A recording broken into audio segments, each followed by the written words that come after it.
Taiwan's president shaking hands with the first British parliamentary committee to visit the country in 16 years.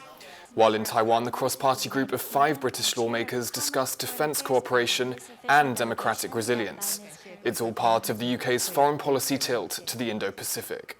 Because dialogue matters, Madam President, and it's entirely right that democracies engage in interparliamentary dialogue to better understand one another, to share experiences, and to discover opportunities for the deepening of those friendships.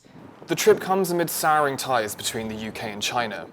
Beijing claims Taiwan as part of its territory and condemns any interactions between Taiwanese and foreign officials.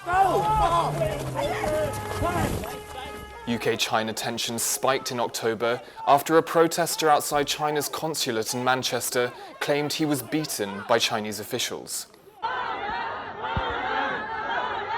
And more recently, Chinese authorities detained a BBC journalist covering anti-COVID protests in Shanghai, both accusations China disputes. But there are deeper concerns over what London describes as Beijing's systemic challenge to democracy worldwide, all of which led British Prime Minister Rishi Sunak this week to declare that a golden era of warmer ties between the UK and China had ended. Now let's be clear, the so-called golden era is over, along with the naive idea that trade would automatically lead to social and political reform. But Sunak also said the UK must stay pragmatic in its dealings with China, leading some British MPs to criticise Sunak as being too soft on the country. How do you think he's been receiving your trip here in Taiwan, and have you been in touch with the Prime Minister during your trip to Taipei? No, I have been unable to speak to the Prime Minister while I was here, but I do think that he is right and that the golden era is over with China. But that doesn't mean that we have to cut off China.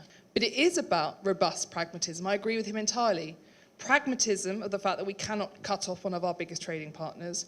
Pragmatism in the fact that we are one economic global model, but also robust in that we have to put down red lines.